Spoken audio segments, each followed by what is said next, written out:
Good afternoon, everyone. I'm Lisa Helps, and I am the Mayor of Victoria. I want to begin by thanking Lindy and Dr. Redbird for such a thoughtful and warm welcome to these lands.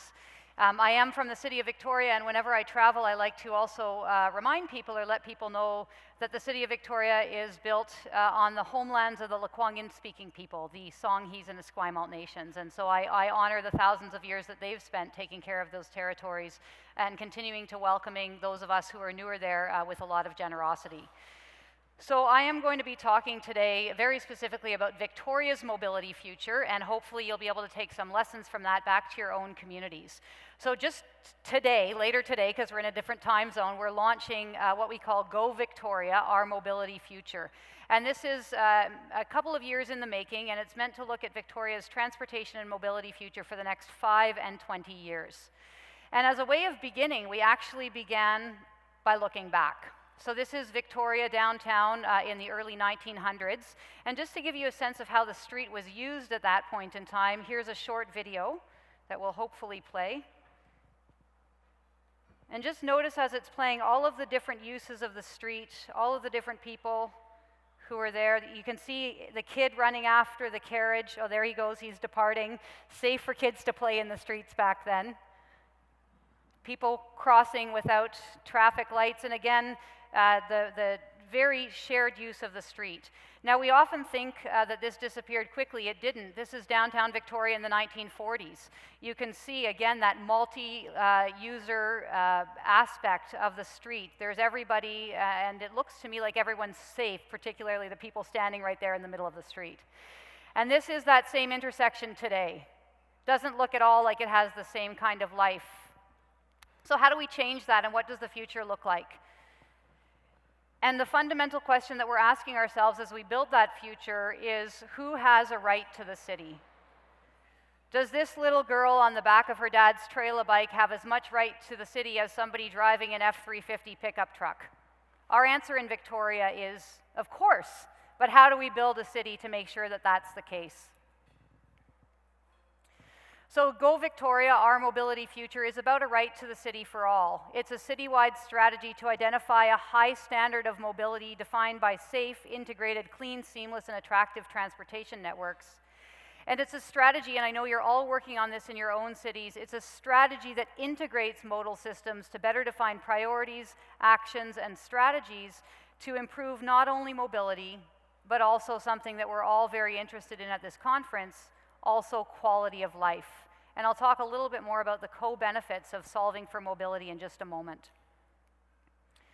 So in Victoria, rather than beginning with infrastructure, and I know lots of conversations about transportation and mobility begin with infrastructure, how many bike lanes do we need? Do we need wider sidewalks? What kinds of infrastructure do we need?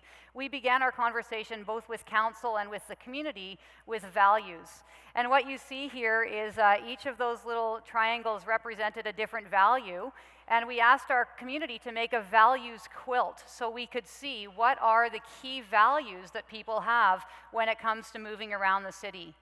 And this list here, and I won't go through all of it, but these are some of the things that we heard from our community that were important to them. And so we designed a strategy around the challenges, and again, I'm not going to point these out because we're all aware of them, that's why we're at this conference. And we designed a strategy that would address those challenges with a multiplicity of benefits. And again, if we build a city that is inclusive of all, where all can move around no matter how they're moving, we don't only have less congestion, going back to that slide earlier with all of the cars, we have better health and well-being. The Island Health is one of our key partners. They love our mobility future because it means that there's going to be less people visiting the emergency room, there's going to be less people visiting doctors. Affordability is another key benefit. Fiscal responsibility, it's much cheaper to move people by public transit than it is for in a single occupancy vehicle. Obviously, climate action and resiliency, economic opportunity, placemaking and urban design. These are just some of the co-benefits when you design a city that everyone can move around in easily. So these are our 6 big moves. I'm just going to talk about the last 3. Upping our game on reliable active transit, a new approach to managing our curbs, and embracing Vision Zero. And again, this is real and live, and when you leave here, you'll be able to go and Google it and read the whole strategy for yourself. So upping our strategy on active transportation. We're building bike lanes, we're making it easy for people to move, and most importantly, a decision we made just earlier this week, we are offering free transit to all kids 19 and under. And we're so excited about that. The youth asked us for that, and so we are delivering. We're subsidizing transit for all kids, and maybe we'll move on to seniors who are also saying, what about us? We got to start somewhere. In the City of Victoria, we have more parking spots than we have adults. It's a big problem, so one of our strategies is curb management. In other words, dealing with parking. You can see here that only a fraction of the spots we actually charge for. Again, with our mobility future, that is changing. People are going to freak out, but we know that if we get revenues from parking, we can redirect it to climate solutions, and we can do a much better job at curb management to make the city more accessible for everyone. And finally, embracing Vision Zero. It's not just about an idea. You need to build infrastructure for Vision Zero. You need to build infrastructure to keep everyone safe. And I love this picture. It's a juxtaposition of our new Johnson Street Bridge, the white one, with our old Johnson Street Bridge. We built them side by side so that people could have access to the bridge while the new one was being built. The important thing about this piece of infrastructure is that 50% of the bridge deck is for walking and cycling. 50%. That's remarkable. And since this bridge opened a couple years ago, we've seen tremendous mode shifts about the way people come into town.